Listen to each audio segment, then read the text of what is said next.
नमस्कार मंडळी, तर आज आपण बघणार आहोत चुलीवरची मस्त अशी फुगलेली भाकरी। बघू शकता इथे आता मी चूल पेटून मस्त घेतलेली, चुलीला जाळ सुद्धा छान लागलेला आहे।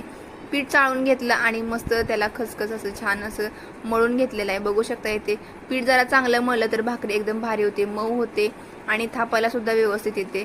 तर आता बघू शकता इथे मी थोडंसं पीठ इथे चाळणीने चाळून घेतले आणि त्याच्यावरती हा गोल गोळा ठेवलेला आहे। तर सुरुवातीला ना एक हात वरून आणि एक हात कडेने दिला की भाकरी एकदम छान आणि गोल होते। तर बघू शकता इथे एक हात बाजूला दिला त्यामुळे भाकरीचा आकार गोल येतो, अगदी भाकरी इकडे तिकडे जात नाही आणि त्याचा आकार व्यवस्थित गोल येतो।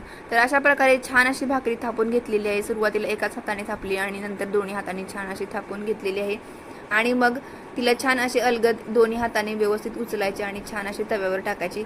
एका हाताने टाकले आणि एकदम भाकरी टाकली की त्या भाकरीला फोड येतात आणि मग ती भाकरी व्यवस्थित होत नाही। तर छान अशी भाकरी इथे मी तव्यावरती टाकून घेतलेली आहे आणि तेव्हा जर भाकरी थोडीशी गरम झाली असेल तरच त्याच्यावरती आपण त्याला पाणी लावायचं आहे, म्हणजे खालीून तवा सुद्धा व्यवस्थित तापलेला असतो आणि भाकरी सुद्धा व्यवस्थित पचली जाते। तर अशा प्रकारे पाणी लावून घेतलं आणि त्याला छान उलटून घेतलं। मस्त अशी चुलीला जाळ लागलेला, त्याला आर सुद्धा पडलेला आणि मग भाकरी ही छान अशी आरावरती भाजून घेतली ना तर मस्त अशी खरपूस आणि खमंग भाजली जाते। बघू शकता इथे तुम्ही कधी अशी चुलीवरती भाकरी बनवलेली आहे का आणि चुलीवरची भाकरी खायला तुम्हाला आवडते का? कमेंट करून मला नक्की सांगा।